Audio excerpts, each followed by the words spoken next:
அன்பார்ந்த செம்மொழி நம்பி டிவியின் நேயர்களுக்கு அன்பான வணக்கம். இன்றைக்கு நாட்டிலே நடைபெறுகின்ற பரபரப்புகளை பார்க்கின்ற பொழுது பிஜேபி மிக மிக ஆட்சிக்கு வருவோமா என்ற சந்தேகத்தில் இருப்பது நன்றாக தெரிந்து கொண்டிருக்கிறது.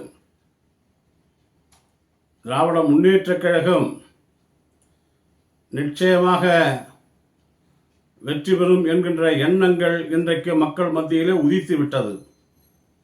நேற்றைக்கு கூட நம்முடைய ஒப்பற்ற தலைவர் கலைஞர் அவர்கள் நினைவிடம் திறந்து வைக்கப்பட்டது. நம்முடைய முதல்வர் அவர்கள் கலைஞருடைய நினைவிடத்தை திறந்து வைக்கின்ற பொழுது மறக்காமல் நம்ம எல்லாம் ஆளாக்கிய பேரறிஞர் பெருந்தகை அறிஞர் அண்ணாவினுடைய நினைவிடத்தையும் புதுப்பித்து அதையும் திறந்து வைத்தார்.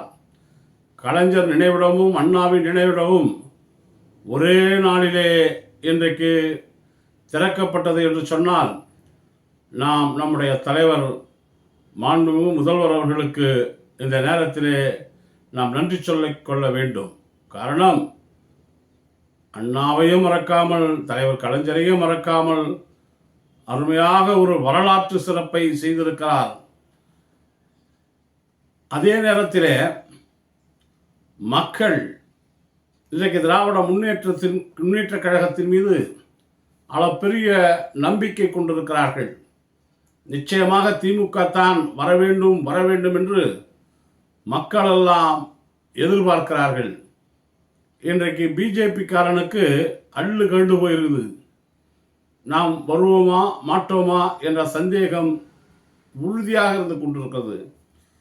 அரசியல் நிலவரங்களை இந்தியா முழுவதும் நாம் பார்க்கின்ற பொழுது பல மாநிலங்களிலே காங்கிரஸ் கூட்டணி, இந்தியா கூட்டணி வலுவாக மாறிக்கொண்டு வருகிறது. வடநாட்டிலே தான் டெல்லி, ஹரியானா, குஜராத், உத்தரப்பிரதேசம், மத்திய பிரதேசம், பீகார், வங்காளம் போன்ற நாடுகளெல்லாம் மாநிலங்களெல்லாம் இன்றைக்கு இந்தியா கூட்டணி சரியாகிவிட்டது. இந்திய கூட்டணி வலுப்பட்டு கொண்டிருக்கிறது. அப்படி மிகவும் பலமான கூட்டணியாக இந்தியா இருக்கின்ற காரணத்தினால் ஒருவன் பலசாலியானால் அடுத்தவன் நோஞ்சானாதாக ஆக வேண்டும். எப்பயுமே நாணயத்திற்கு இரண்டு பக்கங்கள் என்பதைப் போல அரசியலே ஒன்று ஆளுங்கட்சி, ஒன்று எதிர்கட்சி. ஆனால் பிஜேபி ஆளுங்கட்சியாக இன்று இருந்து கொண்டு எப்படிப்பட்ட தில்லாலங்கடி வேலைகளை செய்து கொண்டிருந்தார்கள் கடந்த காலங்களே என்று மக்கள் புரிந்து கொண்டிருக்கிறார்கள். எவ்வளவு தொல்லைகள், எவ்வளவு துயரங்கள். நாட்டு மக்களை ஒரு குலேபகாவலி படத்தில் வரும் ஒரு வசனம், நின்னா வரி, உட்கார்ந்தா வரி, நடந்தா வரி, இப்படி எல்லாத்துக்கும் வரி போட்டு வாங்குவாங்க அந்த படத்தில். அதுபோல் இவர் பஸ்ஸில் ஏறினா வரி, ட்ரெயினில் ஏறினா வரி, அங்கே போயிட்டு செக் போஸ்ட்டில் நின்னா வரி, சுங்க வரி, ஜிஎஸ்டி வரி, கலால் வரி, என்ன வரி, எந்த வரி இல்லை. நீங்கள் ஒன்றுமே இல்லைங்க. நான் ஒரு ஹவுசிங் போர்டில் வாடகை கட்டுறேங்க. வாடகை கட்டினா புதுசாக இப்போ வாடகைக்கு ஜிஎஸ்டி கட்டணுமா?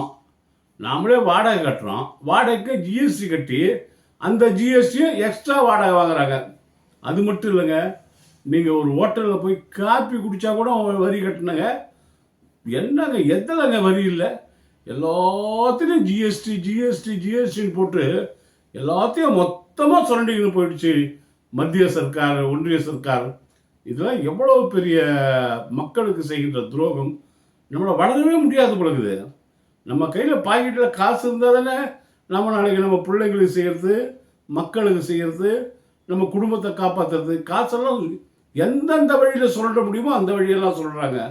சரி, இருக்கிற காசு எடுத்து போய் பேங்க்கில் போட்டோமா, அங்கே விட்றான்னா ஒரு தடவை ஏடிஎம்மில் பணம் எடுத்தா இல்லையா வரி, 2 தடவை எடுத்தா சரி, 3வது தடவை எடுத்தால் பணம் கட்டணுமா? பணம் அவனே ஆட்டோமேட்டிக்காக பிடிச்சிக்கிறான்.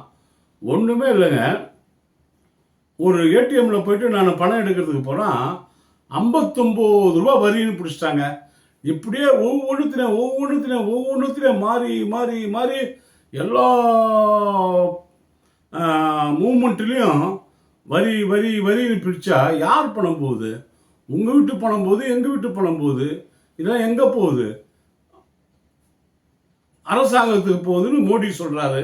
ஆக மோடி இப்படிப்பட்ட தில்லாலங்கடி செய்து இன்றைக்கு சாதாரண ஏழை வாழைகளாகிய சாதாரண மக்களிடமிருந்து இப்படி திரட்டி கொண்டு சமுதாயத்திலே மிக உயரத்தில் இருப்பவர்கள், வசதி படைத்தவர்கள், மிட்டா மிராசுகள், ஆடை அதிபர்கள் இப்படிப்பட்டவரிடம் அவர் ஜிஎஸ்டியிலே சமாதானம் செய்து கொள்கிறார், வரியிலே சமாதானம் செய்து கொள்கிறார், ஐடியிலே சமாதானம் செய்து கொள்கிறார், அவர்கள் வாங்கிய கடனை தள்ளுபடி செய்வதிலே சமாதானம் செய்து கொள்கிறார்.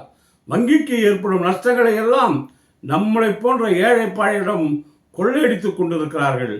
இதெல்லாம் இந்த அரசாங்கம் சரியான அரசாங்கமாக இல்லாத காரணத்தினால் ஏழை எளியவர்கள் இன்றைக்கு எவ்வளவு துன்பப்படுகிறார்கள், துயரப்படுகிறார்கள், வஞ்சிக்கப்படுகிறார்கள் என்பதை தயவு செய்து நாட்டு மக்களாகிய நீங்கள் புரிந்து கொள்ள வேண்டும். இந்த ஆட்சி மீண்டும் நமக்கு தேவையா? தேவையே இல்லாத ஆட்சி பிஜேபி ஆட்சி. இன்று மட்டும் இல்லை, என்றைக்கும் இந்தியாவிற்கு தேவைப்படாத ஒரு ஆட்சி பிஜேபி ஆட்சி.